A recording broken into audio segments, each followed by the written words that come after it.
There's a flip side to that coin. What if you do got me boxed in? Then I gotta put you down. Because no matter what, you will not get in my way. We've been face to face, yeah.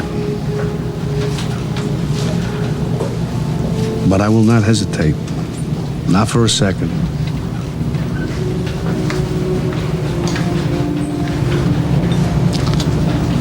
Maybe that's the way. Yes, Triple C. Pianos. Listen, world. That's a phenomenal intro. Saxophone. It don't get no better than that. You working. We work. We've been working. You hear me? We're gonna keep you on your toes. We're gonna surprise Listen, y'all. every episode it's gonna be different. Every time you like something, boom, we're gonna switch it up. We're gonna switch it up. Listen, world, what's up? We back. It's your boys. Silverback Chronicles podcast. Your boy Big H. I got my brother Dre. What it is? What's good, baby? Chilling, my brother. How are you? I can't complain. Everything is well. Just working hard. You know how we do. That's all we do. Every day, all day. That's it. Triple C. Yo. How you feeling? Maintaining, chilling, bro. My man. Usual. Oh, man. It's been a phenomenal week. Just working hard, man. I just want to take this time to just thank the Lord, man. Listen, we blessed. Amen. We blessed. Absolutely. You know, thank the Lord. Just keep your angels around everybody, our families, you know, all our brothers and sisters in blue, first line, all our medical workers. Yeah. Just keep everybody under your wings, man. I realize when you work hard, you stay out of trouble. Absolutely. It's a blessing. It's a beautiful thing. It don't get no better than that. But let's get into it. Right away. We'll get a shout out to Starbucks. All right, ladies and gentlemen, listen, don't ever forget. The discount code is Silverback Podcast, all caps. And that is Starbucks USA. Told you about the new hot pink color. That on top of the other colors they got coming out is simply phenomenal. Safe storage for your firearms. Every handgun fits in it. Every handgun. 1911, Smith & Wesson, Glock, whatever you have, SIG, fits, comfortable. At least with 2 extra mags and you good. That's it. That's it. Protect your families. Please do. That's it. And you get a phenomenal 20% discount from your boys here in blue. Silverback Chronicles podcast. Because we love you. Don't forget that discount code. All caps. Silverback podcast. Don't forget. Also want to give a shout out, Triple C. What we got for everybody, all my brothers that got beards, beard palm. What we got in the house today? I got a beard. NV Skin. Let me give a shout out to NV Skin. We got perfect products for your beard. For your beard, it'll groom yourself. It smells amazing. I actually got 2 of them right here. So thank you, NV Skin. I appreciate you. Shout out We to definitely them. appreciate that. Word. What else? We got Chilling, no my more? brother. I want to shout out everybody. I love everybody. Yeah. We love everybody. Listen, we love you. Keep listening. Listen. Keep sending in the blocks, the badges. Keep sending everything. And shout out to everybody that's listening to right now. Listen, we bubbling. We are bubbling. You hear me? And listen, and we always give shout out to what was that place where they do everything besides your roof? Ooh. You know what? I'm not gonna say something. Maybe the owner. maybe he can say something about it. Ladies and gentlemen, we got a special guest tonight. Oof. It was something like first. Is it first choice? First choice. Am I getting that right? I think it's called first choice. First choice. Because like if I have a problem, it's like, oh, I'm gonna call this person because that's my first choice to call them. Because I know it's gonna get done right. Absolutely. Am I wrong or am I right? Or is this whatever? What is it? That's the way it should be, puppy. That's the way it should be. Exactly. All right. First Choice Home Improvement LLC, puppy. So ladies and gentlemen, with no further ado, listen, we got a brother with us. Listen, he's got so much time with law enforcement that he did. I'm talking from Puerto Rico. I'm talking from Baltimore City. He's got a wealth of knowledge, and we're just honored to have him in our presence. It don't get no better than what we got tonight. And now he's doing executive protection somewhere. Somewhere in the state of Maryland. Executive. Top Big- notch. Yeah. Like protecting CEOs. Yeah. You know what I'm saying? This ain't got nothing to do with an Uber driving the Chevy Spark. We're talking about what would you estimate that company? The guy that owns You it. don't have to say the company, just what would you estimate? It's a 500 Fortune company. 500 Fortune 500. He's protecting. Some CEO said, you know what? Leave that place. Come over here. I So- need you on this team. I need you right here. So listen, with no further ado, we're not going to stop. We're going to keep this thing going. Ladies and gentlemen, Albino is in the building. What up, mi gente? Que es lo que hay? Hey! What's- Albino from Beantown. Listen, we're not going to go there. I'm just saying, he's from Beantown. He's going to say it. Shout out to everybody in Boston. Everybody in Boston. Amen to that, papi. Saluda mi gente allá en Boston, papi. So what's good, baby? I'm papi just blessed and thankful for your invitation, being here with you guys. It's amazing seeing what you guys are doing on every week. Actually inspires me and motivates me. Even though I left, law enforcement in January 1st after 24 years, between Puerto Rico and BPD. I still missed it. My heart's still with all you guys out there. But there was a different calling. The big father said, it's time for you to move on and go somewhere else. And I'm always been led by faith. And Wow. where I'm right now, it just, it was a blessing. It took 8 months to get there. But it was patience. Sometimes they say the grass is not greener, always on the other side. And if you look at it at monetary value, I'm not the person always been driven by money. But the ability to bless others and be able to fulfill my duties and help those that can help themselves. That's what I always said myself, being able to be there for those that can help themselves. Well, my brother, it's a pleasure to have you. It's an honor to have you here. Absolutely. Such a wealth of knowledge that we will get into. But we thank you. We all thank you for being here. Absolutely. It means everything. Thank you guys and keep on doing what you're doing and doing a great job. We appreciate Thank it. you. So first and foremost, where you from, bro? Well, I was born in Puerto Rico, a small little city in south of the island, Ponce. At the age of 2, my parents, I guess, had the brightest idea to move to Boston. I heard the coffee's amazing in Ponce, though. In Ponce, well, you got one of the greatest coffee, Jaucono. Jauco, that's right. It's from a city nearby, Ponce, in Jaucono, but it's sold in the southern part of the area. Nice. And it's one of the richest and most wonderful coffee you could taste in the island. Yes, sir. No, that's Shout out to everybody in Puerto Rico. word. The island's a beautiful island. It is. It has taken us. Like I said, they have been tortured, but we slowly get up. It's like everything. Puerto Rico strong, Boston strong. Everything has happened throughout the world, different places. Like right now, we're dealing with COVID, but we always, as humans, we get together and we overcome things. As long as we always been led by, lead ourselves by God. Absolutely. Absolutely. Oh, yeah. So from PR, Puerto Rico, where'd you go? Well, I said we went when my parents they moved to Boston. I was 2 years old, so I took all my school education in Boston. At the age of 18, I actually had a scholarship for baseball with UMass. Nice. What And position you played? catcher. Okay. Ooh, I can see hand that. I cannon. can tell you. I can see that. I'm not bragging myself, but I was nice. You could throw somebody out. I was nice. I tell you, it was. You could throw somebody at second base from the knees. I had it. I had it. But it's like everything. You could have a blessing in some things, but your calling is not that. So you got to be ready for that calling. You got to be ready.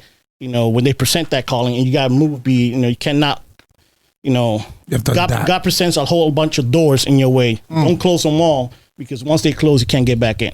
So you guys just got to know when to go through that door at the right time. I ended up going to Puerto Rico after graduating at the age of 17 from high school. And like I said, with the scholarship and all that, my father didn't want to leave me with my uncle in Boston. So ended up going to Puerto Rico. Was blessed enough to be able to play AA ball in Puerto Rico. And I joined the Puerto Rico State Police, a great department, Wow. which I love. I got a lot of great friends. If anyone hearing to this podcast, shout out to all you guys. Love you all. A great agency, but like everything, with the corruption in the government and all that, doesn't make the agency even better. But I was able to give them 10 good years, of law enforcement, which, like I said, if it wasn't for the amount of money that I came to make in Baltimore and the better benefits, looking for a better life for my family, I would have stayed in Puerto Rico. But, ended up coming to Puerto Rico in 2006 when I joined BPD. After they went to Puerto Rico, I think on the second, I think that it was the second time they traveled to Puerto Rico to do a hire. of bilingual officers. And I said, you know what? I was separated from my wife at the time. I was living by myself. I said, you know what? It's time to go back to the States. You know, living most of my life in Boston, and it was either here, believe it or not, or Atlanta Police Department, because they both went to Puerto Rico at the same time. Oh, wow. And, you know, they actually basically got hired by both departments. And but I said, you know what? I'm going to go to the first one that called me, and Baltimore didn't hesitate. And I came here it's funny because I came here in July for 4 days. They went to Puerto Rico in June, and they called me over here like 2 weeks later. I need you to come over to Baltimore for a 4-day process. And at the time, you know, I was doing by myself, struggling, paying child support and all that. You know how I was having kids. Right. And the pay in Puerto Rico, my salary at the time as law enforcement in Puerto Rico was $28,000 a year. Oh, wow. And you look at that, you know, 10 years in law enforcement, I was making $28,000 a year. The most I made 1 year with overtime was $32,000. And needless to say, I was part of a specialized unit, which you would think would make more money overtime on that, but no. So as you know, it's time to go. I want to go back to the States. And the good thing about, you know, my language, you know, I never forgot it. English always stuck with me.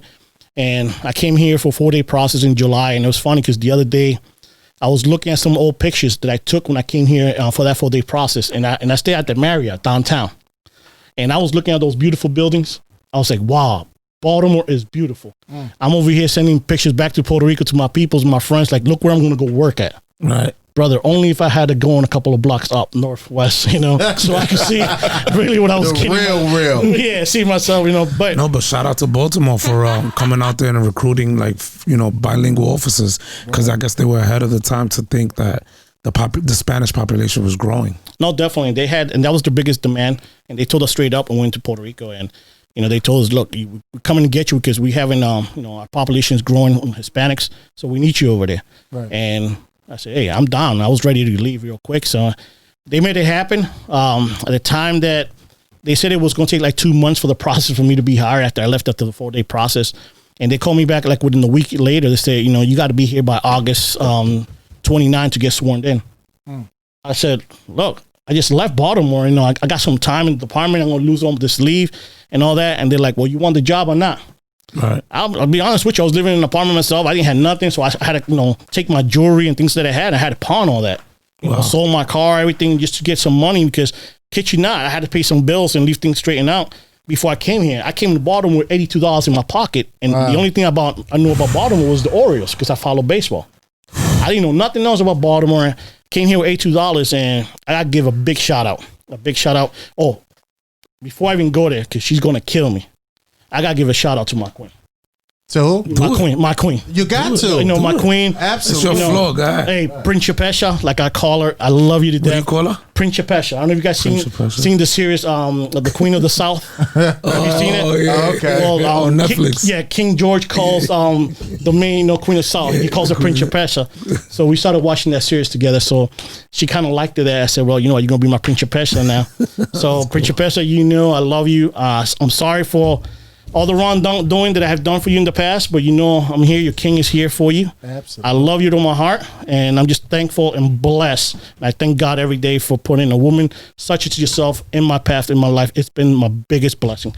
I love you with all my heart, and every time, you know, that I see you and open my eyes in the morning, you're everything to me. So I just want you to know that. See, more men. My man. Yo, more men need to do that, Absolutely. including me. Yes. Damn. You just taught me something. You know, it's just you live and you learn. It's been together for 14 years. My beautiful wife, those who know Monica Albino, she was part of the department too. She left in January 1st. I left on the 17th, and you know, she still has a passion and a drive for law enforcement. We both love it, but you know, things were changing. Law enforcement is changing, as we all know. We're facing tough times.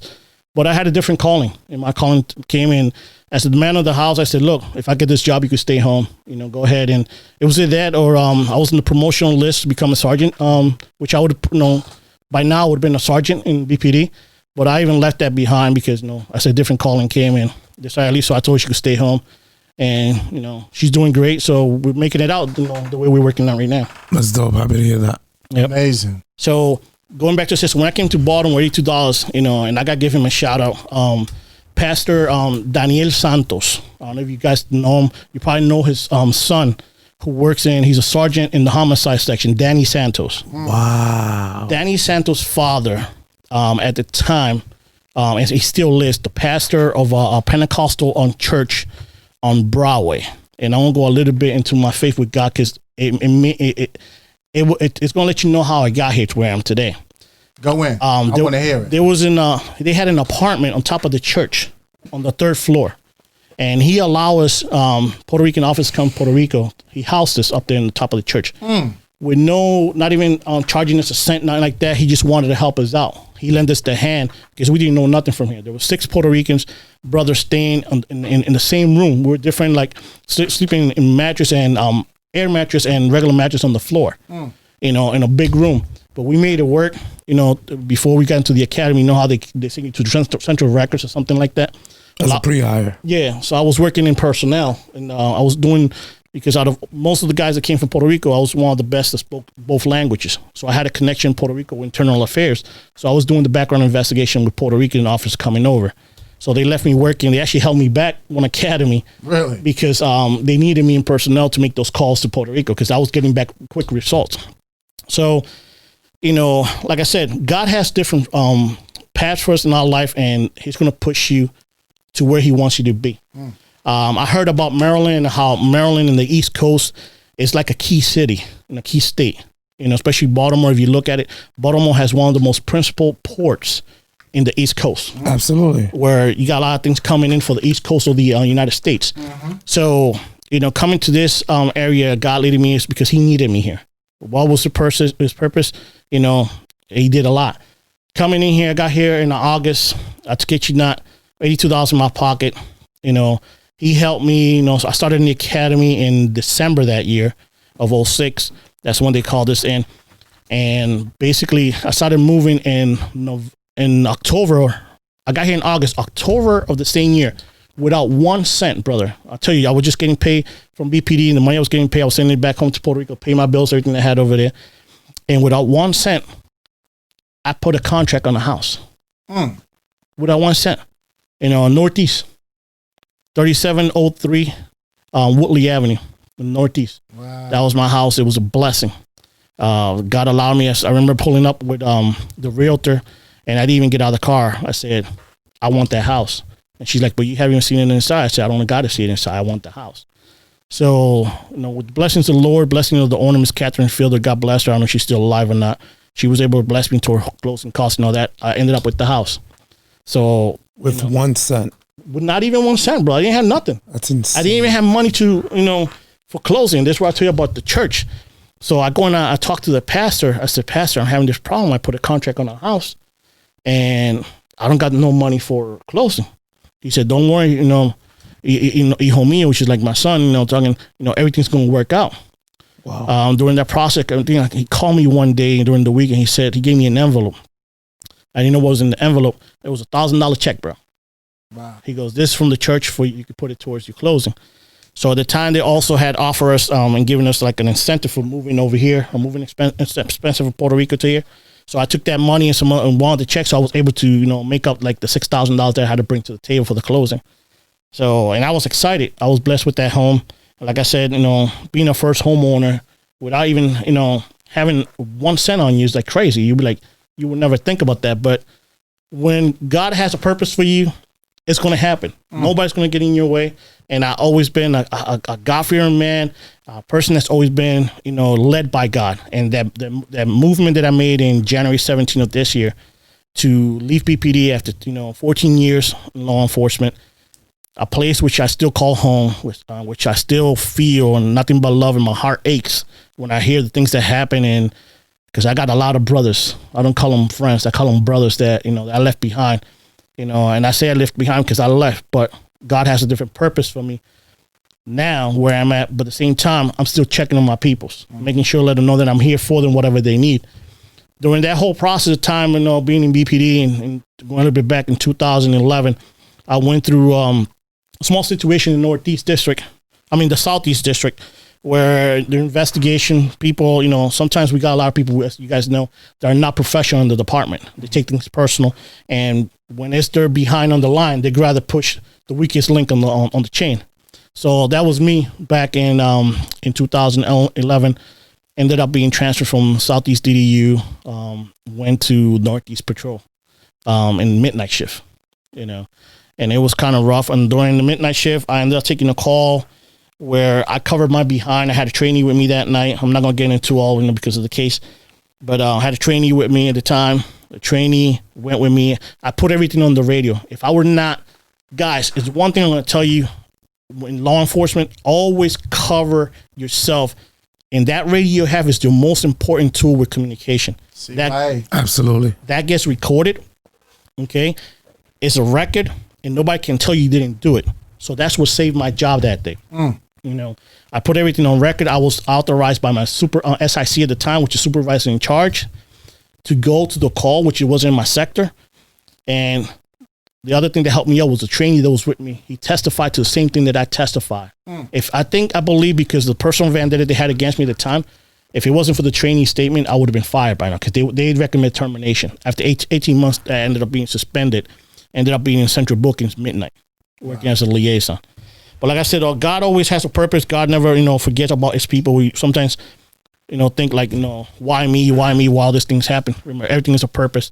I was talking to H a couple of days ago, and I was telling him how important it is. How when I was in patrol, and you probably hear me talking about God so much. It's like it's not without God we can't be nothing. Number one, I'm not trying to push here no sermon or anything like that, but I'm talking about my experiences and my beliefs and what has brought me and led me to where I am. Yeah, that's your faith. Absolutely. During 2011, being suspended, it made me, I was a grinder. Like we all love that overtime and make that money. Right. Me and my wife, we used to live good. We like to get, good trips and all that.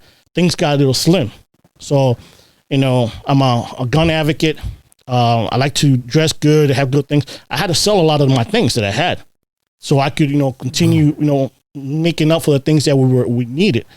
So basically it was a way that God taught us that he had to strip us down because sometimes, he'll give you the opportunity. He'll let you go out there and go ahead and grind. But when it's my time of calling you, you gotta come to me because I'm gonna strip you from everything. And he didn't do it just once. He did it twice to me in my life. And, we learned from that. The second time he did it, he took from me what I loved the most. Me and my wife were separated for close to, I think, almost 2 years.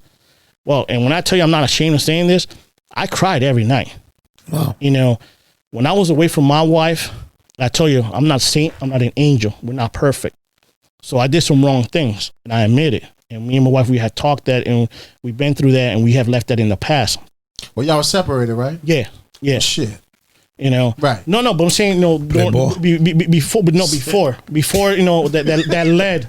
Right. That led to a situation, and of course, it's like you continue putting water in a cup, it's going to overfill. Absolutely. And tension, stress, and all that doesn't help. So, we ended up being separated for a while, which it taught me, and I prayed every night. I got closer to the word of God, and he stripped me down again. He stripped me down to his knees, and I felt that was the second time that I felt the presence of God in my life.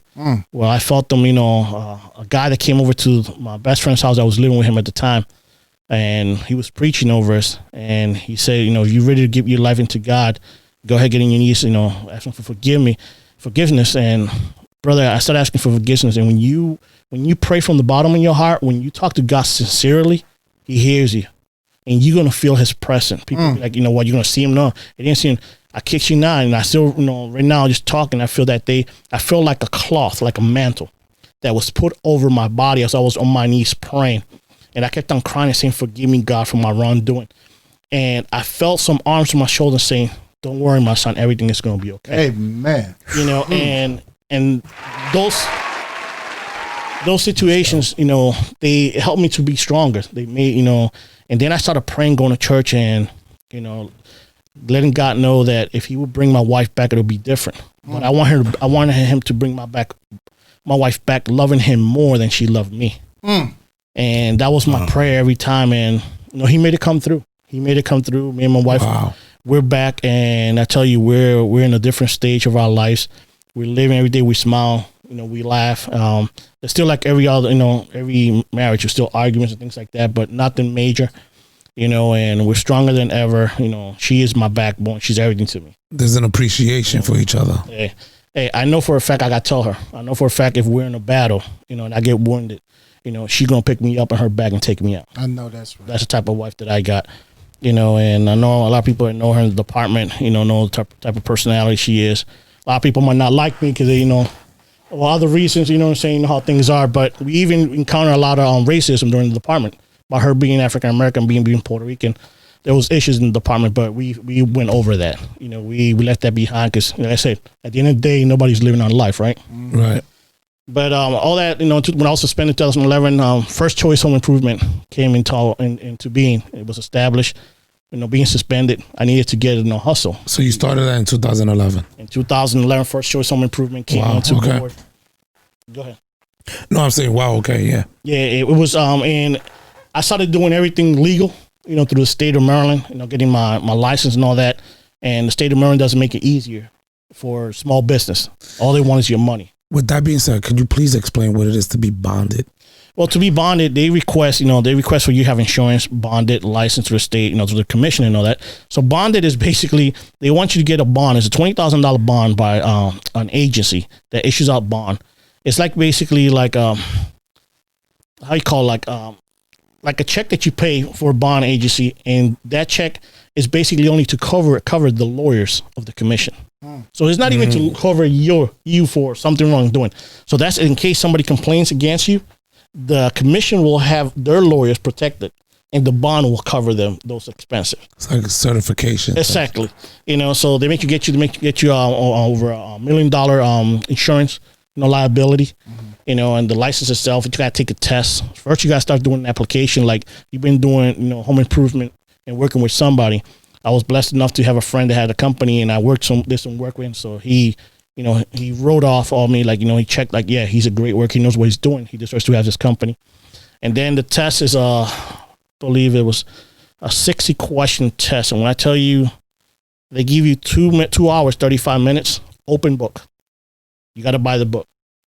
2 hours, 35 minutes for 60 questions. You take every single minute, bro. That's how hard it is. And there's not one question about home improvement. That's dope. Everything's about taxes, about OSHA, you know, things liability, you know, nothing in reference to, home improvement. So the first time I failed with 1 point. I didn't give up, brother. I'm not that type of person that I give up. And I'm a warrior. I just, you know, you throw me in the jungle with no clothes on, I'll come out with a lion suit. Hello. That's how I am. You know, so second time Still I have took one. I came, it got away 2 weeks. I took it, and I passed it. So you always been nice, like with the home improvement? Well, I've been blessed enough. Like where did that come from? Being the only son, I got 8 sisters. Wow, My You got 8 sisters? Yeah, I got 8 sisters. Wow. Yeah, Where do you fall in line? Like 1, 2, 3, 4, 5? I'm the fourth one.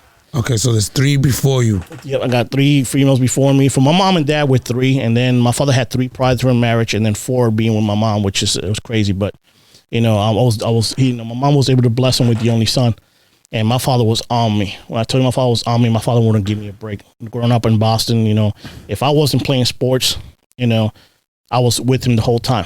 So he's a contractor by nature. My grandfather's the contractor. My uncle's the contractor, and you know. At the time I found it like, I got to be the whole time working. I can't catch a break. But I'm so thankful right now and blessed that he taught me everything that I know. You know, even to this date, I still call him when I got an issue. You know, I call him the master. You know, he taught me. So, hey, Dad, I got this problem. How can I fix it? Does he still do it? Well, he can't do it. Retired? No, he's retired. Can't do it no more because certain illnesses that he has, diabetes and all that. Okay. But you know, his mind is Right. good enough that he could help me, you know, through a lot. So it was like second nature. It came, you know, being with him. He taught me how to work on cars, you know, he goes, I don't want you to be paying nobody to fix your own cars, small work and things like that. So like I said, at the time it was a blessing, and picking all those trades up from my dad. You know, I always say it's very important for, you know, kids to have a father figure in the house. And that's one of the biggest problems we have in Baltimore City. You got a lot of young kids. I would say that's the problem across the country. Absolutely. Lack of legit fathers. Mm-hmm. You know, and the thing about, you got kids having kids, which even makes it worse. True. So, you know, my father was there every second. My father would be the type of father that I would look to the classroom door, and he'd be standing there any day of the week. Nice. Wow. And if he would have caught me talking, anything like that, you know, it was on. It was on. Wow. That's how he was. But I'm so thankful. You know, I love you, Dad. Thank you for everything you've done for me. And my mom, you know, was always nice. You know, still is. You know, my mom, mommy's boy still at this age. Put it this way. I'm 44 years old, and I still have my bedroom in my mom and dad's house untouched. How about that? with some pegado and habichuelas. Oh, bro, you already know. All I gotta do, I call my mom anytime. My mom is so like with me. She's like, if I call her right now, she's in Puerto Rico. Yeah. I want this type of food. She express mail that next day. Damn. Bro, I'm telling you, she's like that, and miss them a lot. They were here for a while. Had them after Maria. They came over and all that, but they went back to Puerto Rico. They got homesick. Right.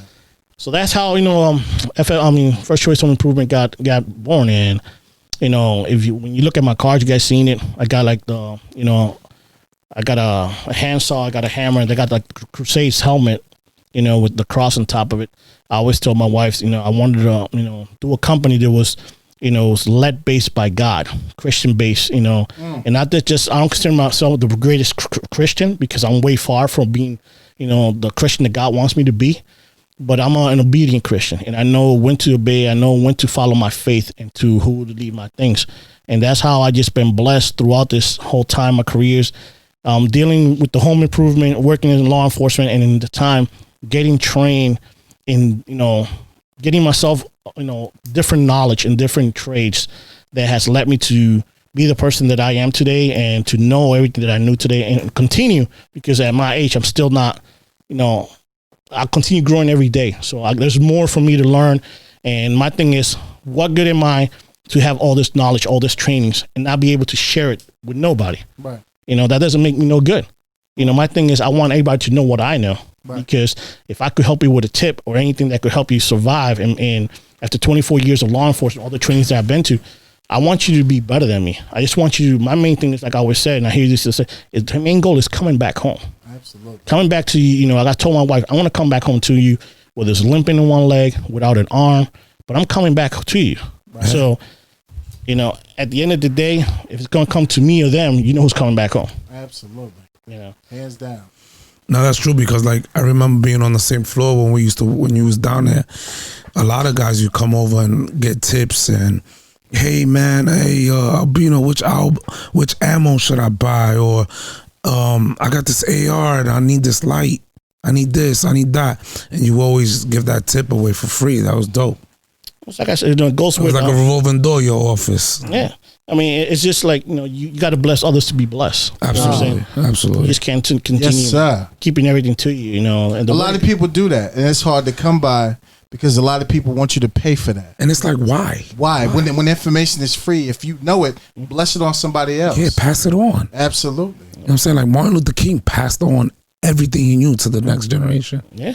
And it's still revolving. You still look at today's day, we're still seeing it. There's still people fighting for their rights. We're dealing with the situation right now across the United States. But he made it very clearly. He said it. And he wants just America to all of us to be the same, equal, and just get along with each other. I mean, that's it. At the end of the day, we all bleed the same color. We're all human. We're human. We're human. No, that's dope, man. That's phenomenal. Your stories is sick. The fact that you came from Puerto Rico with just $82 and you made it shake. Well, I mean, you have to grind also. You just can't, of course, keep yourself there, because that's what I came here with. You got to go out there and grind. My thing, when it goes to my home improvement company, like I could use H for example. So if I'm going to use Dre, you call me up that day and you say, Albino, I had somebody come over here to my house. I got a leak in the bathroom and they did this for me. And when I went and I saw you, what did I tell you? It was like, yo, who did this? Like, my thing was, when I created my company, being led by God, I wanted to help people, because contractors across the nation, across the state, they tend to rip people off. They're a piece of shit. They want your money. That's all they care. That's all they care about. It is true. And my thing is, just crooks, man. Hey, plain out. Crooks. You gotta say, how come that's not in the news? Word. Yeah. But they talk about us. No, it could be more in the news. There's good contractors, there's bad contractors. So when I went to your house, what I did. It only took me 15, 20 minutes. You saw it and you was like, bro, who did this? And then boom, bam, bing. Psh. Have you had any issues? Zero. And if you had an issue, you know who's going to be back, right? First choice. Because that's how we do, and I was happy. And then at the end of the day, I'm not bragging, because it's not me. It's just no. We're talking. You're not bragging and boasting, but you know what you do. But what did I tell you when you said, how much is this? What did I say? I don't even remember. I didn't say, how am I going to rob you like this? I was only here for 15 minutes, bro. Yeah, you didn't. I don't remember because you didn't. It was nothing. It was nothing. So it was out of love. So blessing is a blessing because I told him my wife just went through a real rough surgery. Dre's wife knows my wife because they kept they keep each other through text and the media, social media page. So when I got downstairs, it was just like I felt happier when his wife said, "Look, I want you to give this to your wife." I came to fix a problem for him that he hadn't used that bathroom for weeks. No, my daughter, my 16-year-old, and the kids.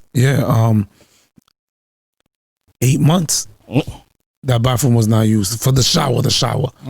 You could not use that shower for 8 months. So I mean, and that bothered me. COVID and all that. Yeah, but yeah. And then when I went downstairs and his wife said, "Look, get this to your wife," and for me that touched me more because now I was bringing something home to my wife. Right. Hey, look, I bless a family. Family blessed me to give you this. Yeah. So wow. It's all about that. It's all about planting good seeds, like my mother always told me. Absolutely. Plant good seeds in life, man. Have to plant good have seeds. to. Ma, I love you. You have to. I love you too. She's awesome.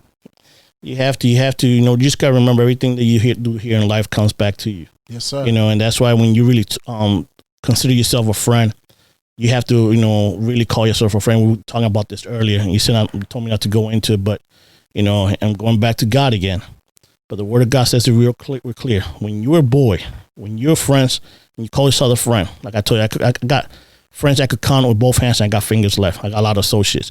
But when you're a friend, and your friends is doing something wrong, one of your boys is something wrong, and you don't put them out there, or you don't tell them, "Yo, you're doing this wrong," you're as guilty as he is. Absolutely. It is our responsibilities as fellow man of God to hold each other accountable. Absolutely. If we don't hold each other accountable, we got nothing. So when we look at that, let's go back into law enforcement. We're a big family. We're out there grinding. Sometimes, in Puerto Rico, I had the blessing. There was, you got a partner. But here it was you and the man. Only unless you're in a specialized unit to have a partner. You got to back up your fellow officer. You got to be there. So you got to have that accountability to make sure that he goes home. Absolutely. And that if he's doing something wrong, you got to pull him up to a spot and let him know. If you got to put your hands on it, hey, it is what it is. If you like me, go ahead. If you don't like me, well, go ahead and rat on me and tell me I put my hands on you. I'm gonna let them know, but I can't put myself in a situation where you're not gonna allow me to get back home because I ain't gonna go to jail. I'm not jail material, bro. No. I'll tell you that right now. I cannot live in 4 walls, bro. I'm too gorgeous for that. No, bro. No. There's a lot of things I need that's not in there. Absolutely. No. God, listen, the guard can't sit there, Jack. You know what I'm saying? Word. You know what I'm saying? I can't do it. Freedom is invaluable. It's just one of those priceless. You got to know.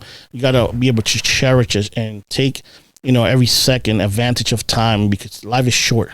And time here on earth is really short. Preach. So we got to make sure that we family first. I don't care what they say. Yeah, but it's just family. You got God. Your wife, your kids, and then the rest, the work, anything like that. And people, you crazy, Albino. You talking your wife before your kids? Yeah. Who gave you your kids? Absolutely. Right. Let's be realistic. She was there before them. Yeah. Wow. So you got to love your wife because she's the mother of your seed. She gave you those special children for you to love. So how can you not love her more than? And it's written. This is in black and white, and this says it in the Bible. Those just go into it. And it is legit. But we got to be focused and give the right attention to what we do. I'm guilty of it a lot of times. I'm a hard worker. I'll grind. I'll be getting home, doing home improvement or working with, where I'm at. And I won't go to sleep. I get home, 7, 8, 9, 10. I barely spend some time with my wife some days because I'm working. I'm going to go and take a shower, my food, and go to sleep. But you got to make that time, to be with your wife, kids, and take those trips. If you're going to spend anything, spend it in your family. Absolutely. Yeah, absolutely. I know we're in law enforcement, we tend to follow a lot of material things and drink the Kool-Aid, like I call it, like, oh, just because such and such bought the new Corvette, I want to get the Porsche next week. Really, in reality, that's material, bro. That could be taken. I'll tell you, I was stripped twice. God stripped me twice, and he taught me. He brought me back up. He brought me back up, and you just got to know how to, what am I going to do to make it better? Hey. So. I invest all my money into my family. Yes, sir. You have to. I invest a little bit in myself now. Hello. Hello. Brother, work hard, you heard? What'd you say? I said I invest a little bit in myself now too, baby. Yeah. No, God, work hard. If you work hard, you got to play hard. You know what I'm saying? Oh. So, hey, hallelujah. don't hate the player, hate the game. Yes, sir. So, it's like I said, you got to be ready for that. You just, you could do everything in life, but make sure you do it very cautiously. Right. Because everything has consequences in life, and you got to own them up when they come up. Right. You got to be responsible and man up and say, yeah, it is what it is. Let's make it happen and just move on. But First Choice Home Improvement is a company that's here to bless those that need to be blessed. I'm not saying I'm going to be giving my work for free, because it's not going to happen. It's not called a business. It's not called a business. But you're going to get exceptional work. Yeah, you're going to get quality work, get quality service. And more important, like I always said, what better off? My thing is, I have always been word of mouth. What better thing that you work in your vacation and you allow me to be in your house when you come back, that work is going to be done. And not just that, that's going to be done. I tell my people, whatever you got wrong, you got to call me 10 times to your house. I'll be back 10 times. Because my thing is for you to be satisfied with what you pay for. Absolutely. You get what you want. Even if we got to redo it over again, I got no problem with redo it all over again, but you're going to get at the end of the day what you really want. And that's my whole thing. It's just like I said, be able to, those people that wanted to have them what they wanted without being ripped off. Because my wife tells me all the time, like, "Hey, your price is like too cheap." I said, "Babe, why can't we constantly be having money coming in? Why am I going to get like a $20,000 or $30,000 job and then just wait for a while? Why can't I have 500 coming here, 15 here? You know what I'm saying? It adds up at the end of the day. Absolutely. And I'm still doing the same thing. And at the same time, it keeps the worst gets spreading around. And right now, that's all I do. I work from family to family, and I just been blessed that people have given me the opportunity to come into their homes. And I can't wait for you to bless me with your presence in the next couple weeks. Right. I'm happy that you're not like these other contractors that use YouTube to guide them. No. I don't use. I'm sure you heard of that, right? Yeah, I don't advertise me. I know myself and all that. I don't look. No, like these I heard contractors use like YouTube. Oh yeah, videos to find out how to do work. Things. Right. That's crazy. Or they go to the DIY channel. Yeah, exactly. Like, listen, I'll be over next week. I'm just finishing up this episode on DIY. I got you. And that's gonna be about 50,000. Right. Like what? What? He showed up in my crib. He eyeballed and was like, "Yo, this is the problem." And he was like, "Who did this?" I was like, "It was me." He was like, "You fix somebody else's problem?" I was like, "Yeah, I was trying." He's like, "Nah, this is the way you do it. Look at this tool. This, do that." And then boom. And it was simple thing, as you saw. It didn't take me too long to do. And it's like it's simple thing that people could do themselves at home. Can I just say that what you did? I got a quote and it was like 1,500 for 15 minutes. Hey, and I did it for you. It was a blessing. So it was. Thank you. Cheers to that. I'm just happy that your kids and your family are able to enjoy. Yeah, now they can take a shower because for 8 months they did not take a shower. Like he told me, he said he was tired of the little ducks in his bathroom all the time. So, all the time. That's funny. His kids were driving him crazy, but yeah, that's all it is about. It's just about blessing and. But now we're also trying to cover different stages of our life. Like I said, I still got different callings where I like to stay up to date when it comes to different trainings. Like I said, I'm a big gun enthusiast. Yeah, what do you like to do? Like when you're not contracting, when you're not protecting these high level CEOs? Like, listen, when you're doing God's work, you always gonna be blessed. You hear me? Amen to that. So like, what are your hobbies? Like, what do you like to do when you're off? Well, believe it or not, I like being home with the wife, watching the movie, chilling. Going out for dinner, and I also like to get in on my your training. Not also as much training. I'm talking about home right now, and just get on my lawnmower, cut the grass, and then I sit back and I look on that. The grass looks good, man. I did a good job, Yeah. It's just take care of the house, make sure everything is in place, everything needs to be covered, and then try to look for anything new that I could get a piece of that's going to put me in an advantage, Nice. Learning new things every day and not just staying to the same thing, just being able to innovate new things and work with my guns and, being a firearms instructor, which I took the course in Sykesville. It was one of the greatest course that I took, 2-week course. In the middle of December was cold as crap. What does that course consist of? Like, it's firearms. Well, firearms instructor is basically becoming a firearms instructor, how to teach a class, how to be an instructor of teach people how to a whole class of how to shoot or how to basically keep the line safe, the range, and make sure nobody gets hurt. It's a lot of things that's covered, but it covers you gotta know how to shoot. Absolutely. You gotta know how to shoot to become an instructor, because if you can't shoot, what good is it that you can't you're an instructor? So you gotta be able to shoot. You don't be like the dude in Florida. Which one? Shot himself trying to present in front of class of the young kids. That was an ATF. Yeah, that was years ago. That was an ATF agent. Yeah, ATF. Yeah, that was crazy. That was crazy. You gotta leave this to the professional. He's like, I'm the professional here and get He shot. held it. He held it in. He held it in. yeah, He didn't scream. He was like, "You But the good?" kid said, "No, I'm good. He I'm said, out "You here." good?" The kid was like, Everybody, wait. Too late, bro. And, Damage "That's dope." done. So firearms. So I mean, just dealing with firearms. Like I said, I collect firearms. I like to see what's always new out there. Trying to look for interchanging different scopes and sights right now, because the market right now and technology is so advanced that you get anything, but there's always some scopes that you never change because you believe in them. I got certain brands that I got on my rifles right now that I'll never take off. Nice. Because I like them, I trust them, I have used them. I took it's called the law enforcement patrol rifle training. I took it in Flexi in Cheltenham. What's Flexi? Flexi is I believe it's called Federal Law Enforcement It's out of the FBI Center. Academy. Basically they train Out of Quantico. no, they're not only out of It's not a Quantico, right? though they not just only they got Flexi. different places. They got New Mexico, they got here in Maryland, they got North Carolina. But the closest one is Quantico, right? No, the For us? closest one here is Cheltenham, Maryland. Oh, wow. I Yeah, didn't that's know one. that. Yes, and it's a great. I mean, the range, state of the art indoor range, 100 yards. Nice. I mean, they got everything. And I've been in Puerto Rico. I was part of the SRT in Puerto Rico, and I took one of the What's the hardest. SRT? A special response team. Nice. So I'm similar with the call here SWAT. For every area in Puerto Rico, they had their own SRT.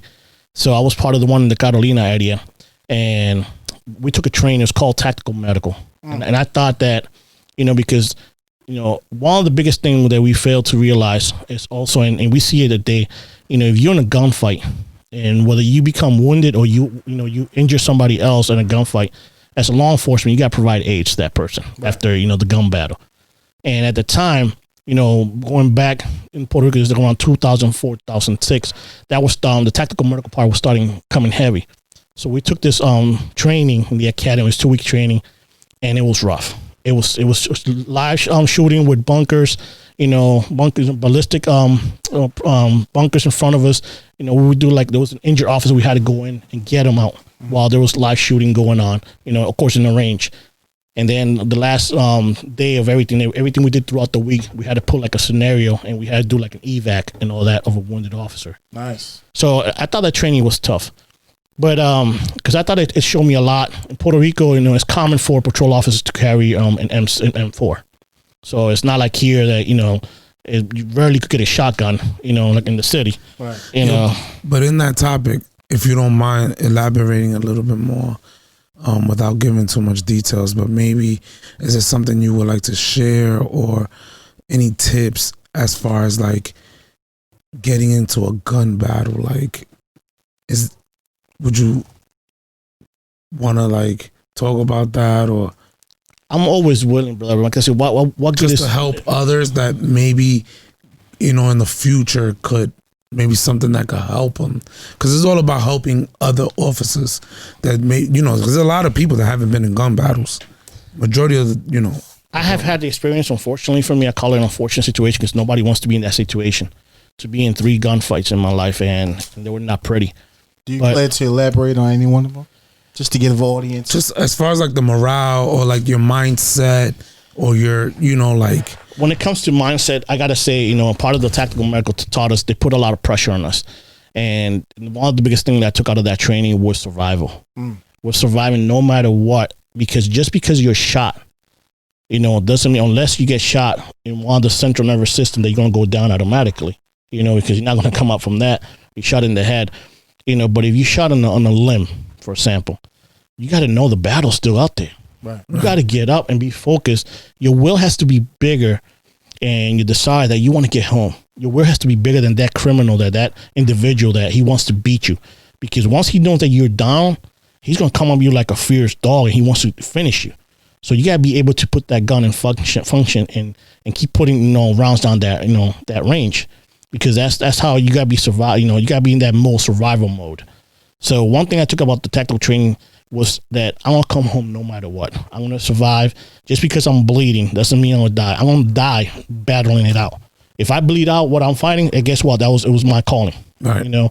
But that's one of the biggest things. I'm always up for getting a group of guys. If we get the spot, the location, and put some small training, keeping everything, always keeping safety is the priority thing. I got a couple of friends that are certified instructors, and we get together and we can make it happen. I've been, like I said, numerous training that I love to share my knowledge and be able to fix people with their shooting, because if you're a cop and you're afraid of pulling that gun out and shooting, guess what? Field. You should just hang it up.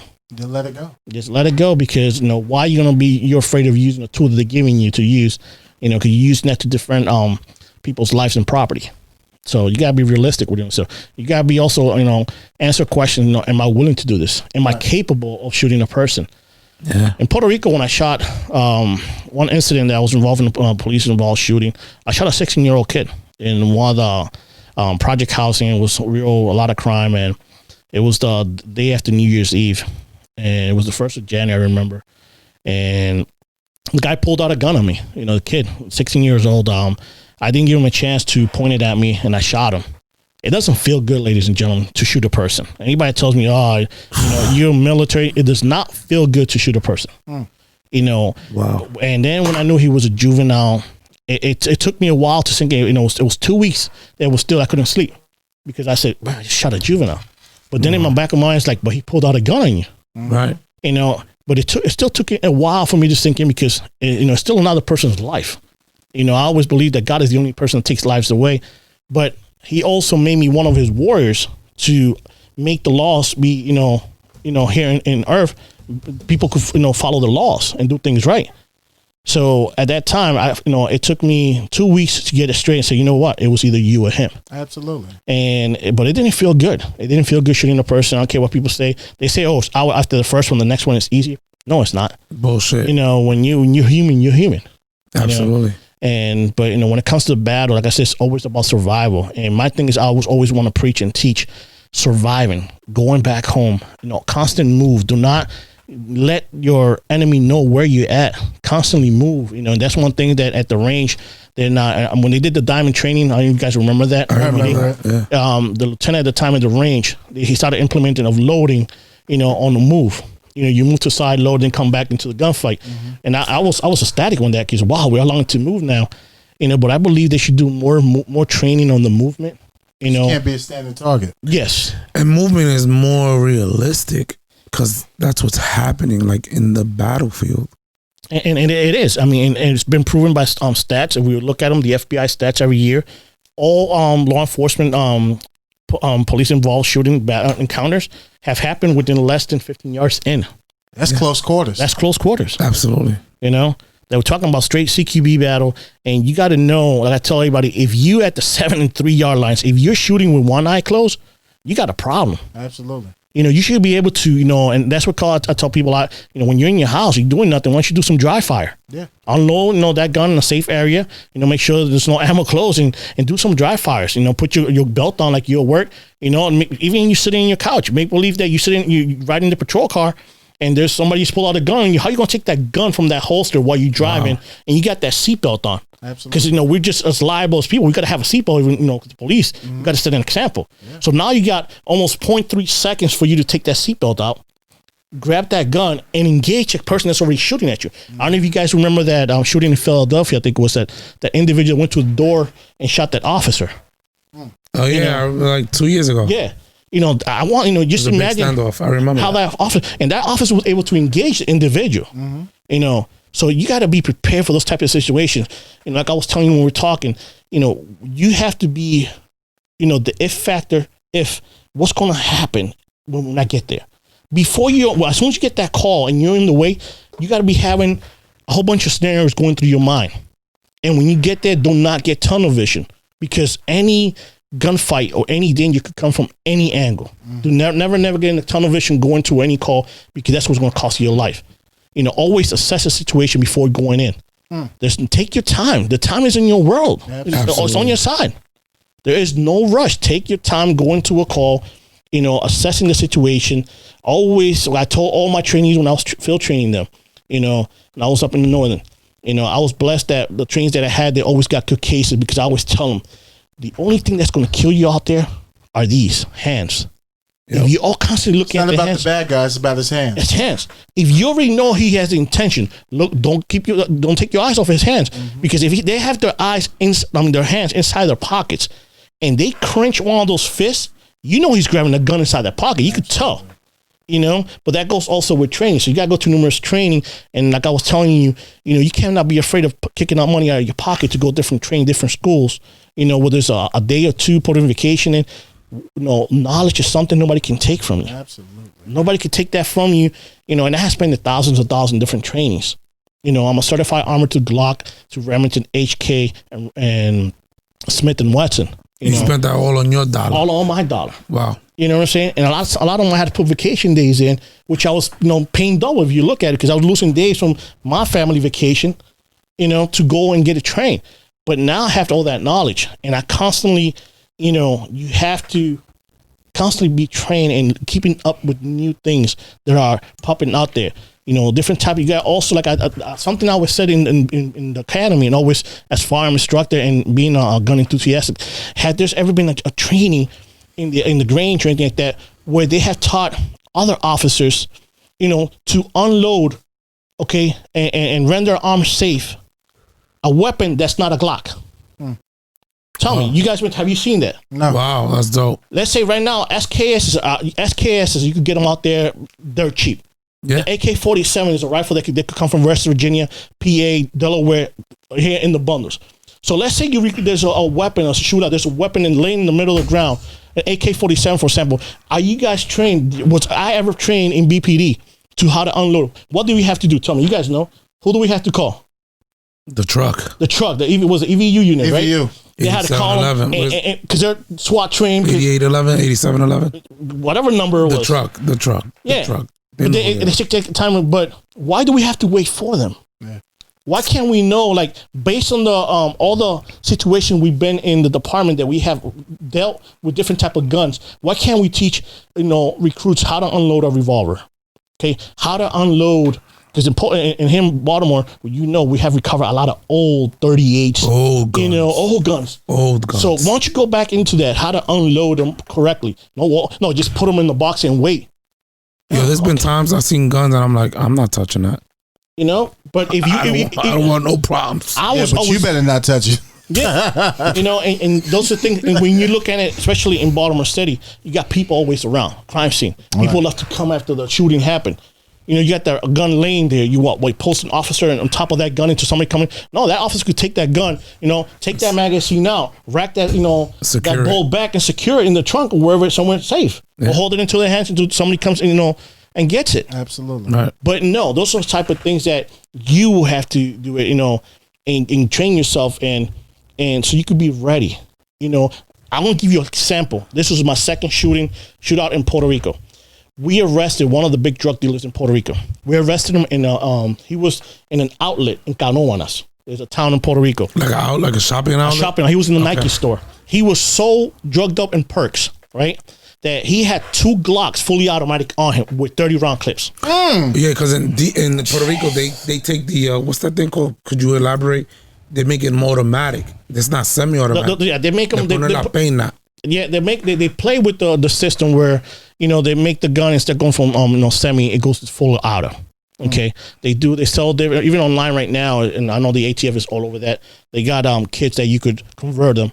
It has like a little selector in the back, which the rear plate. You take the rear plate out, and it comes with that. You could chip it. Yeah, and they're dangerous. So we get the call. I was in tactical unit. I was in the area. Me and my partner.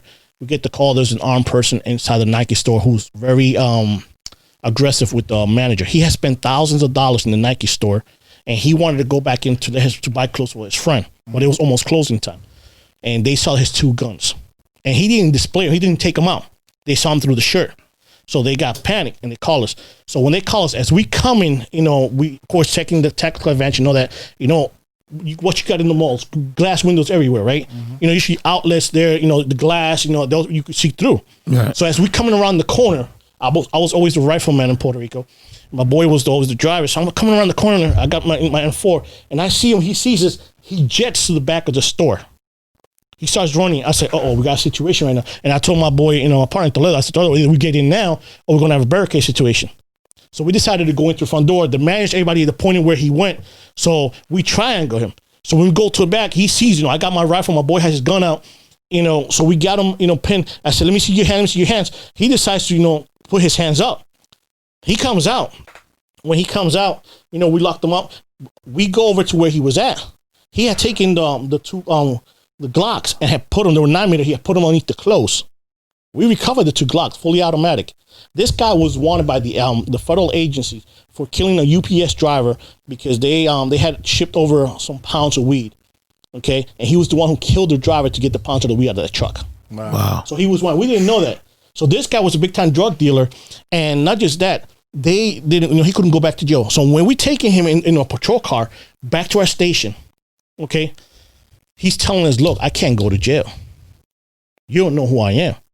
And me and my partner were like, how we're, cops are, Right, okay, who you are. Me, right. Who you are. I got a job to do. What's up? As soon as we're pulling into our headquarters, which is on the main road, okay, there was a tinted out truck, okay, in the intersection waiting for us. I see that my partner saw that, bro, and this is what says about having knowledge of other weapons. Okay, in Puerto Rico, what I had to do, because in Puerto Rico they used to carry at the time the 5906 Smith & Wesson, which is a piece of weight gun, 9mm. At the time, what I did when I went to a tactical unit, I bought my own Glock 21, which is a 45, and I donated it into the agency so I could carry it. So I knew how a Glock worked. So when we see that, we see the guys are coming out of the truck with AK-47. They start shooting our car because they wanted to take the guy from us. Oh, brother. And we see that. That was his crew. That was his crew. And what did I have that I had recovered? His 2 Glocks. His 2 Glocks. What do you think I did? Let's go to work. Let's go to work. Right. And I used his gun. I was covered by the agency. Everything was no problem. Because I was able to justify those guys who were shooting on us, with AK-47. You would say, yeah, but you had a rifle. Yeah, but once I got into a patrol car, okay, I'm with the individual. Because we go in the back. He goes on and say he's strapped, seatbelted. I'm on the other side, and we don't go in the front seat because Puerto Rico is very, very good at cage car. Mm-hmm. So now my rifle is in the trunk. All right. And all I got is the 2 Glocks. That you just and I had them because our tactical vest. I still got my tactical vest in my house. I could show you, bring them one day. It had a zipper, a zipper right here in the front that you could, like a big pouch on both sides where you could put one gun here, and that's where I had them. I actually had them. It was funny because I had them with the clips out. Nice. And that's the first thing that went to my mind. So I was able to utilize that, and what happened when I'm in the shooting with the guys, my partner, he took because it was right at the entrance of the headquarters. He took him right into headquarters through the back, and I'm still shooting, and then the other guy started coming out, and it was a battle. How ballsy is that? That's how, and there's something in you see front in the movie. Of the precinct. Yes. Movie, yo. Wow. Brother. Sounds like a movie. It didn't pass, not even, 10 minutes after the situation, the feds pulled up into headquarters. The feds. The feds. And I'm like, I look at my partner, what the hell is going on? He's like, okay, guys, good job. We got him. We'll take him. I'm like, thanks for all your hard work. bro, not even that. Thank you, good job. But I'm like, thanks for almost dying. and you know what they said? You can keep the guns. You guys submit them. That's how I said, we don't care about the guns. Of course. They already had them for the murder. Right. Because they just wanted the body. They wanted the body because UPS, United States Parcel Service, which is a wrong truck, that's federal. So his gang, were there any casualties? Did they get away? There was one injured. There was one person that was shot. Okay. We arrested him. The vehicle was, of course, all those vehicles are, stolen. Okay, we know how it is in Puerto Rico, but the thing in Puerto Rico, the thing in Puerto Rico is just like, it seemed, I always said it, we used to take a lot of AK-47s out of the street, but it seemed like they took trailers and they dumped them in the island. Because you were like, where are all these rifles coming from? Where the hell are they coming from? They're imported. They're coming in through, somebody's sending them in, and of course, just the same way, a lot of people understand Puerto Rico is used as a trampoline in the Caribbean. You got from Colombia, South America, a lot of coke goes into Puerto Rico, and from Puerto Rico comes into the United States through the airport. Which is Puerto Rico, like the rich port. Yeah, and Rich then port. Same thing with the guns. A lot of guns go in there, but it's reversed because in Puerto Rico you think it's okay. You guys, it's tropical island there, so guys should be able to cultivate your own weed. But no, you got a lot of weed coming, from the United States daily to Puerto Rico through the airport. And the reason I'm telling you because the last 2 years I was on the K9 unit in the airport, and every day you can't cultivate weed in every day we were just picking up, pounds of weed, pounds of it. Yeah, you can't grow weed in Puerto. So the climate's too hot. Same thing with DR. You can't grow it there. So those things like that. That's why I end up going back. Having training, having knowledge, being able to react. And being able to elaborate. And just saying, look, I want to get home. Just having that. Now that's dope that you knew, like you had a heads up, like, wait, what is this car in front of the district? Or I mean, you can smell it. You know that shit ain't normal. you already knew. Especially when he said, listen, I can't go to jail. Really? His peoples was out there. That's crazy. That's why it's very important to know who you're dealing with. Absolutely. Right. As a patrol officer, as a post officer, I could say this when I was in 24 Sports in the Northern District, Dumbarton, over there, Winston Avenue, Craig, Reddy, all that. That used to be my post when I came in out of the academy. Nice. And, you got to set certain rules and know your peoples. I created my own post book of all the juveniles giving me problems, and as a matter of fact, I still have all the pictures from that post book in my computer because I kept them. Dope. So that you got to put some work. If do your homework. If you love what you do as a law enforcement, you got to put in work. You'll take pride in doing the right things to make the job easier for you. You have to, and just being blessed that once you start grinding and people know who you are and your ethics, your work ethics, right. Bro, it didn't take me long. I wasn't in patrol for 6 months when I came from Puerto Rico before I was in the flex unit, and I was in the flex unit for a month, and I went to DDU. Nice. So people see that, you know what I'm saying? And they'll it's not like where I want to go. When people call you, it's because they know that you're going to do the work. Absolutely. Don't be always trying to be volunteering to do everything. No, let people call you, and your services. Your services. That's it. Yeah, become a valuable asset. Right. That's it. You just got to be able to do what you meant to do. We all have a different job. But at the end of the day, it's about putting everything in play, your knowledge, your wisdom, your training. Believe me, training kicks in. Because it's a perishable skill, let me tell you. Training kicks in. When you're in the heat of that firefight, it'll kick in. Believe me, you will remember.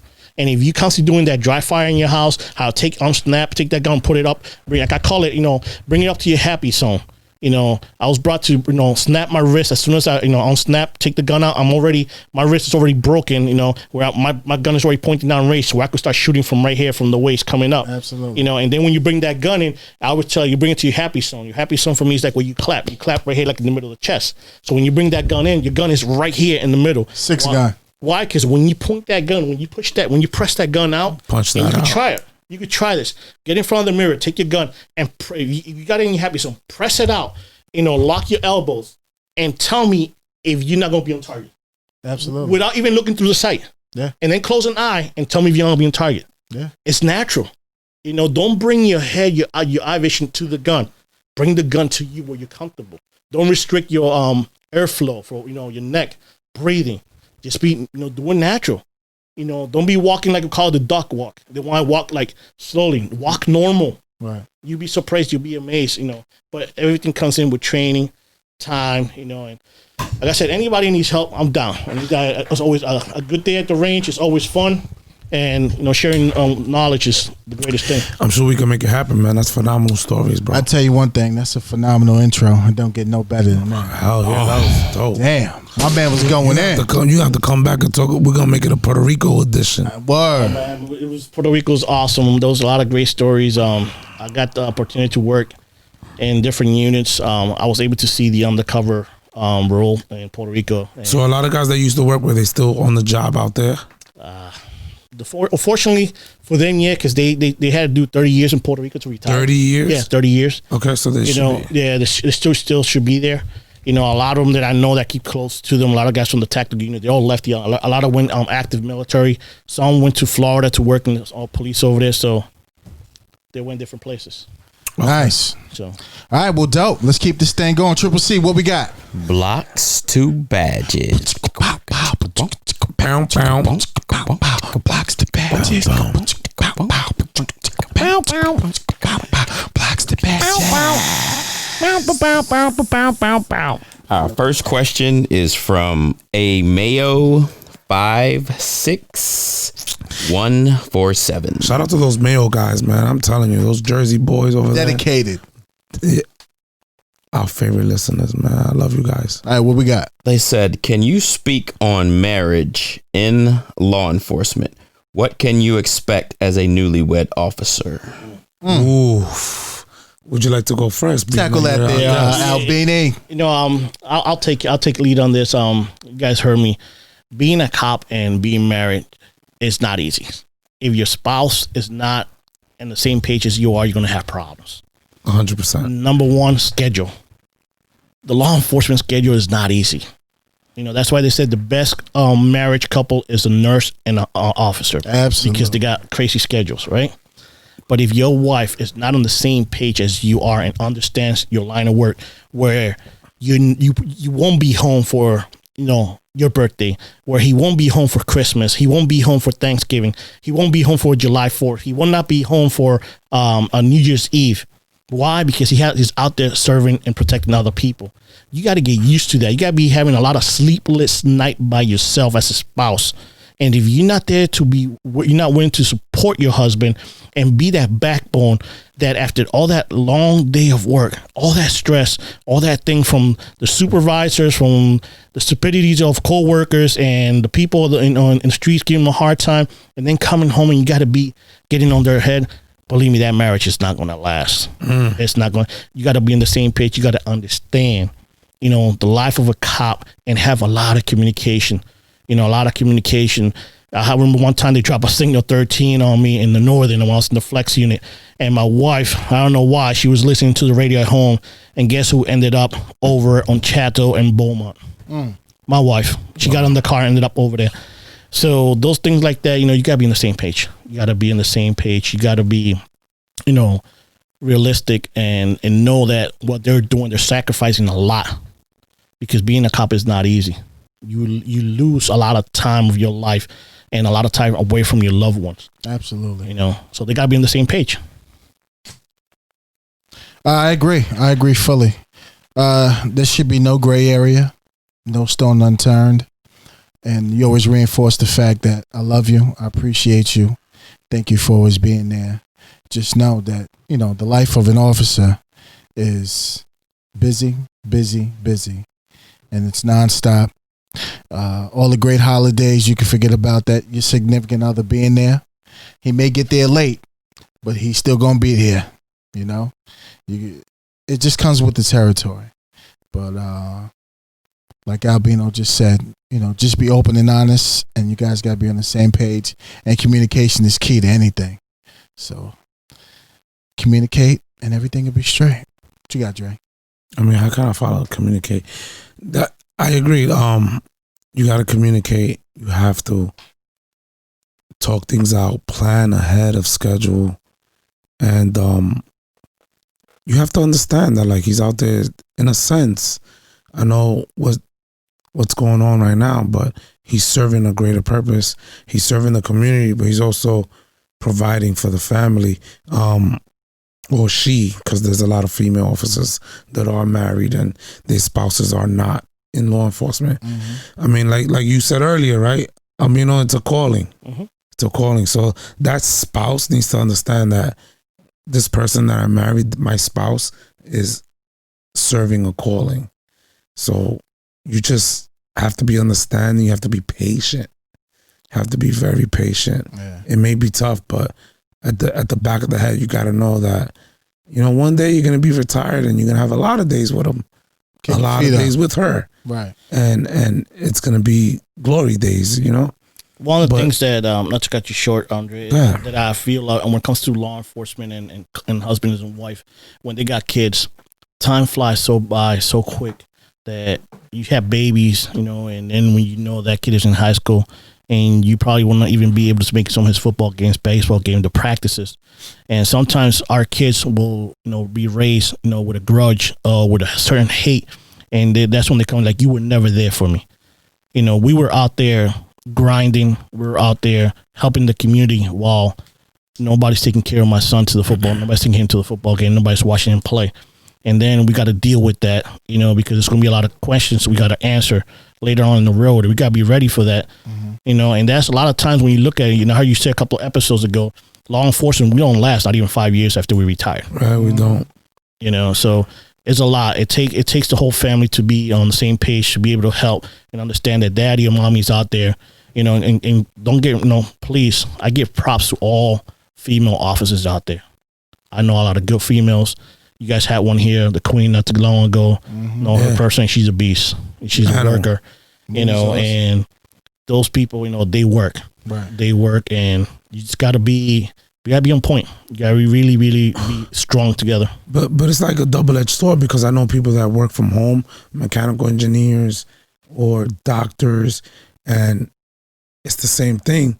They're not available when you need them because they're working. Yeah, they may be home physically, but their mind is banging away on the computer, this, that, and the third. It's all about communicating. It's all about understanding and patience, and then just planning. Like, hey, you're gonna have that conversation of, what are we doing next week? Instead of, hey, can we go out tonight? No, we can't go out tonight because I'm working such and such. But like, if you say next Tuesday I'm off, let's make it a date night.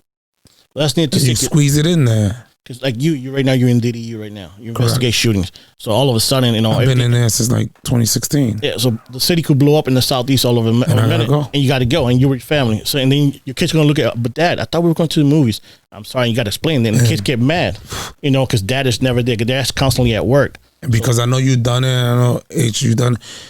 It's the worst feeling in the world. Saying like, I have to go. It just takes work. It takes work on your part and the missus part.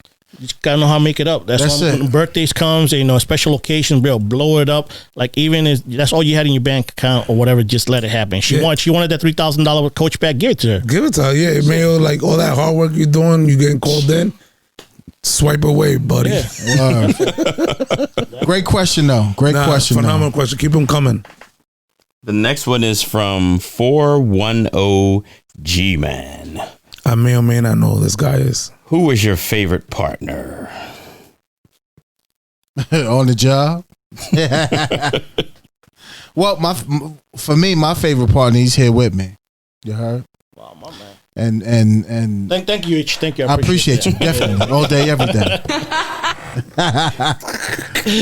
But I got we've been riding with each other for the longest, and he's one of the reasons why we started what we started with this podcast. And love is always love. That's my brother, and I'm gonna take care of him. And we're gonna ride out till the wheels fall off. True that. If I could, following that, that's almost like a love story right there. But for me, my best partner is that person that's reliable. That person that could get there and back me up and help me. Like I said, here in Baltimore, you ride alone a lot of times unless you're a specialized unit. But a good partner is not just that person that's always with you, but that person that's you're going to rely on, that it's going to get to a scene and you're fighting somebody, going to get it, they're going to put hands on too, they're going to put in work, and they're going to make sure you get home. That's a good partner for me. Absolutely. And for me, of course, I'm going to say my best partner is right here in the studio with us because it's the truth. But to answer this guy's question, I know you are. You taught me a lot. You taught me a lot in the other side of patrol. You taught me a lot as far as drugs and guns, and I appreciate our time together, man. But I want to ask you, who's your favorite partner? Because you want to put the light on me, what it is. You know what I'm saying? Balls in your court. Right. He's one of the only guys out there with a silverback hat, though. Yeah. Yeah, he's a good dude. But love that guy. Overall, like I put it back what Albino said. It's that partner that's going to be there with you if anything jumps off. Because you're going to have partners. You're going to have units. You're going to have, sectors where what we had, it was amazing. But it doesn't last long. It doesn't. You got a squad of people that share the same interest, that grinds hard, loves hard, takes care of family. Everybody had damn near the same aspirations on the job. And unfortunately, they break us up. Yeah. I could say one unit is Reggie and what's the name?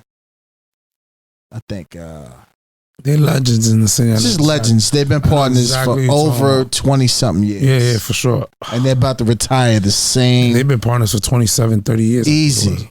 And they're about to retire at the same time, the same month. And you don't get that. That's a rare occasion. It's a rare occasion that you get that. But shout outs to my boy RG.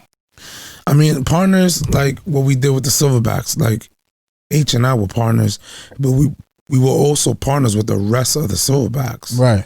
Because we rode as a pack, as a troop. Right. Silverback Gorillas rolls as a troop. We show up to everybody's call together. So we're all partners. As far as him, he was my like partners. Every partner brings something different To the table. But yo, 410, you were my second favorite partner. Wow. To keep it 100, for sure. Because I mean, but the main focus. but it was a different capacity. Like him and I, we were in patrol. Mm-hmm. H and I, we were in patrol. Him and I, we were doing gun reversals. We were doing drugs. We were different doing, unit. Yeah, we were. Yeah, exactly. So like, it's a different type of. So to make him happy, he was your best partner when you were working with him in that unit, and H is your best partner in patrol. I mean, H is my partner even like in patrol and in business. Okay, there you go. You see what I'm saying? So he's like my partner like that. So you just answered his question. That's it. Yeah, I mean, I said it. But that dude, like guns and all that, that guy was a wizard. Nah, he's a beast. 410G, he's gonna come on soon. He's a wizard when it comes to like drugs and guns, a mastermind when it comes to that. But like H and I, we really didn't do that because we were masterminds with Pierre, with every other Silverback that's been on the show, Ronnie. You know what I'm saying? Of course, Moody. Facts. You know what I'm saying? The may he rest in peace, Chandler. We were masters in patrol. Yeah. You understand what I'm saying? So it's a different operational use. Yep. So like him, drugs and guns all day. All day. It also goes a long way, like I said, going back, real partners, you have, you establish certain relationships who you work with. Right. Absolutely. But also when it comes to, like we like to say, the law enforcement world, I call myself a partner all the way around because when I was living up in Hartford County and I always come up 95 or, 40 and I see a trooper parked, with a vehicle stop or anything like that, I wouldn't continue going because I know the risk that they run. For me, one of the biggest and most dangerous things to do in this job is traffic stops. 100%. I don't care what they say. Hell yeah. For me, vehicle stop is the most dangerous thing you could face in this It's unpredictable. career because you don't know what's inside of that car. You know the mentality that person's in. You know the kind of day that person had, and how many weapons could be in there, and how tinted car windows, all that. You lose a lot of visibility inside a vehicle. Mm-hmm. So I always try to make it my personal business, even till now. Always try to park behind, wait. I see the lights flash on, so I park enough, give him his space that he knows, and I make sure he does his vehicle stop and he's safe. He gets on the road, and I keep on going. That's a partnership, also. Because we're not just BPD law enforcement. We're law enforcement everywhere because we got a responsibility to serve and protect. And I tell you something, I've been to too many. One is too many, but I've been to too many police funerals. And I don't care what they said. For me, the saddest funeral you could go to is a law enforcement funeral. Absolutely. There haven't been one that I've been to that I don't even have to know the person, but my tears and my heart is so broken. Because it's still a big family, so that partnership has to go a long way. Outside jurisdiction, wherever you're at, you just got to remember. I mean, and when in this line of work, you always have a different partner. Like I know partners I've used to ride with, like Win. I used to ride with like several.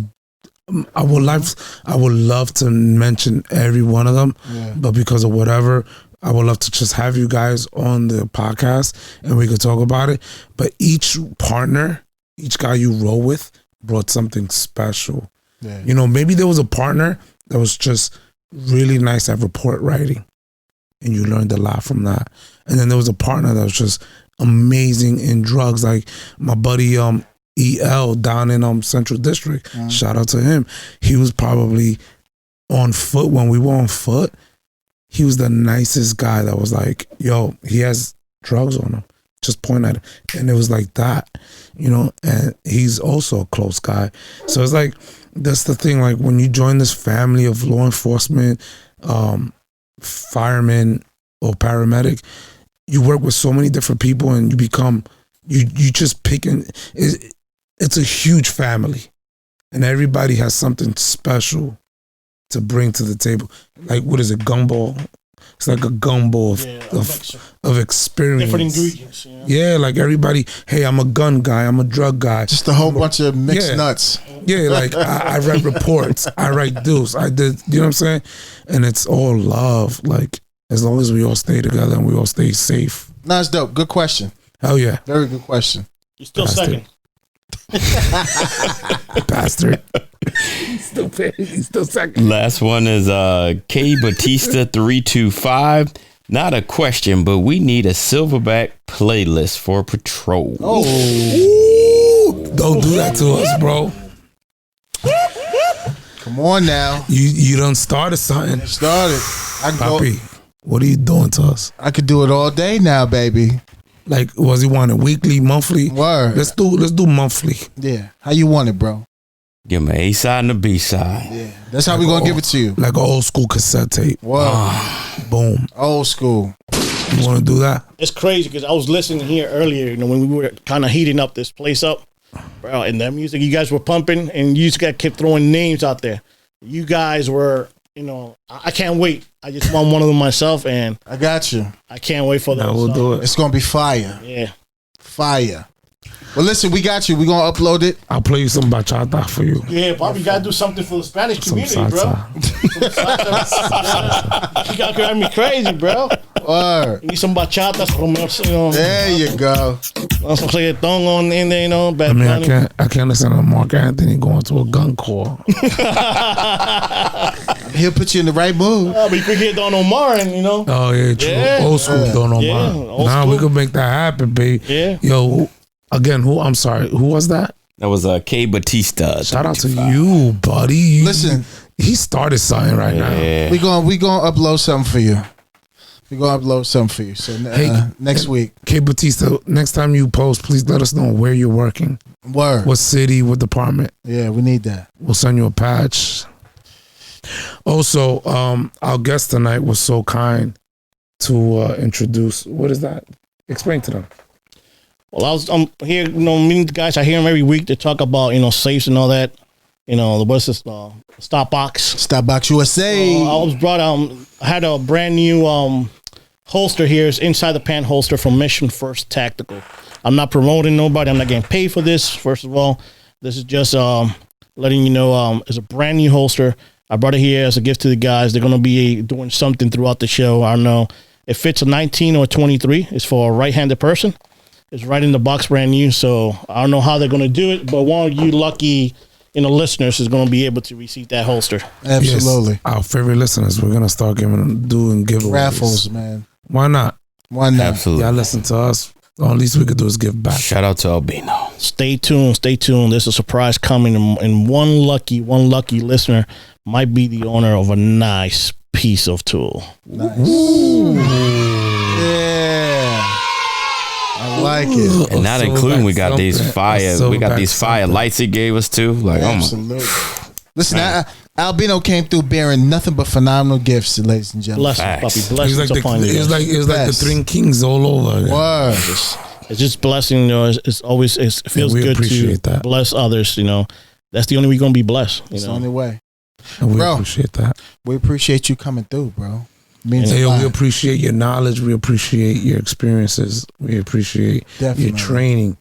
And whoever wants to hit him up, I mean, he'll formulate a small group, share that knowledge. even if you want to take a one-on-one and go to the range and you want to fix a couple of things. Let's say you got qualification coming up, and every year you always, you barely making it.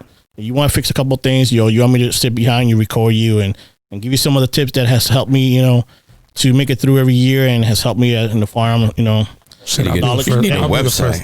I'll be the first. Got a one signing website? up. Nah, Papa, this is just, it ain't nothing like that. It's just helping each other out. You know Yeah, what I'm saying? bro. But all that, like you said, that knowledge got to that'll be great. You know what I mean? Like word of mouth is always great, but like that'll be great to send people there because He could hit us up. yeah, and let him man, know. absolutely. And if you need anything fixed, ladies and gentlemen, on your house besides your roof, Oh, very contact Mr. Albino at where, sir? First Choice Home Improvement LLC, 443-831-3188. Nice. Yes, sir. And if you say you heard it at the Silverbacks podcast, you're gonna get a 50% discount. Ooh. What? I heard it there. I heard it. There you go. What? Damn. You heard that. That's how much love we giving y'all, That's man. how much love is coming with this blue, baby. But We keeping it together, man. listen, Let's keep it going. everybody, world. It's episode 33. A special Listen. episode's the H of Jesus, right? Am I correct? When he Absolutely. so special episode. special. Absolutely. 33. Amén. Listen, Bendiciones. world, we love you. Te quiero. It's your boys. Tu amigos. Silverback Chronicles podcast. Silverback prop. I can't say that in Spanish. It's all good. El mono. Stay focused. Word. Stay safe. Enfocado. Stay safe. I want to thank my brother Albino for coming through. There's going to be a second part. He'll be back in the near future. Oh yeah, absolutely. And don't forget about First Choice Home Improvement LLC. Albino's the beast at what he does. And once again, we love you guys. We appreciate you. Stay safe this weekend. And listen, episode 33. We'll see you next week. Love y'all. Be safe. Peace. Love. Peace.